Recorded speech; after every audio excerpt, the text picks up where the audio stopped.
Just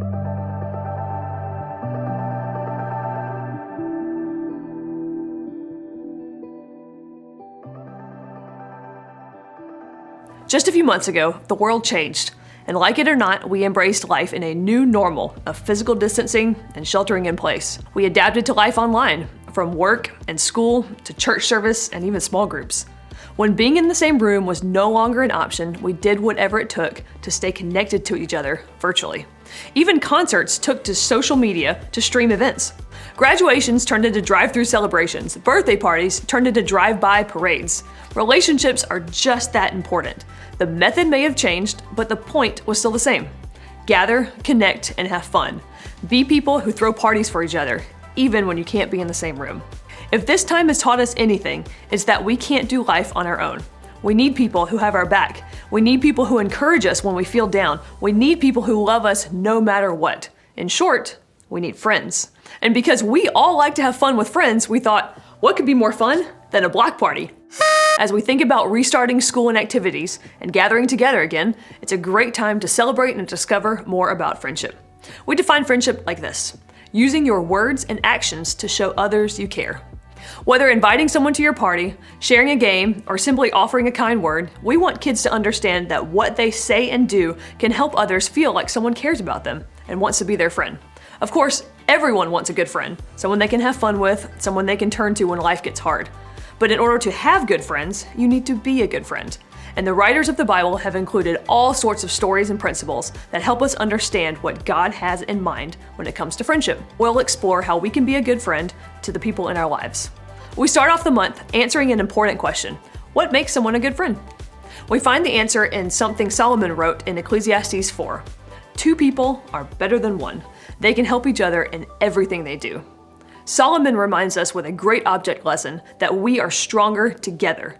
We pray that kids will discover what's most important when it comes to the people we hang around. Bottom line, choose your friends carefully.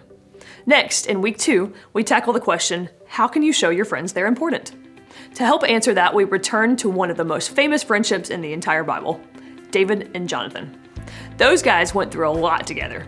From making a promise, to helping each other, to escaping the dangers of Jonathan's own father, King Saul, these guys showed us exactly what it means for friends to love each other. We pray that kids can learn to do the same. Bottom line, friends love one another. Next, we ask the question, when has a friend encouraged you? We all need people in our lives to help us grow. So we head to 1st and 2nd Kings and look at a different sort of friendship between Elijah and Elisha. God knew Elijah needed help and directed him to Elisha. Elisha came alongside Elijah and stayed with him to the very end. Elisha knew the importance of encouragement. We hope kids will learn some ways that they can build up others. Bottom line, friends encourage one another.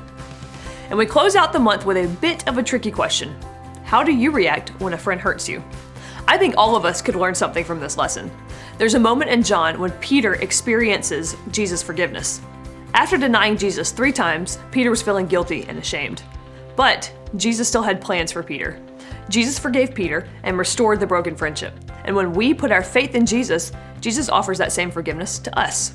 In turn, we can offer forgiveness to others. Like Paul wrote to the church at Colossae, forgive just as the Lord forgave you. Bottom line, friends forgive one another. When we look at these principles and stories, we can see they add up to some amazing ways that kids can use their words and actions to show others that someone cares about them. How great would it be for kids to accept, forgive, encourage, and love each other regardless of the situation? Along with the stories for this month, we're having kids and families memorize Proverbs 17:17. A friend loves at all times. They are there to help when trouble comes. Just imagine what could happen in classrooms, playgrounds, and yes, even at block parties, if kids took these God-sized ideas about friendship to heart. Let's help influence the kids in our communities to be real friends to those around them, so that no matter what happens, kids will know that someone has their back and will be there to help when trouble comes. Let's be people who are known for being friends who love at all times.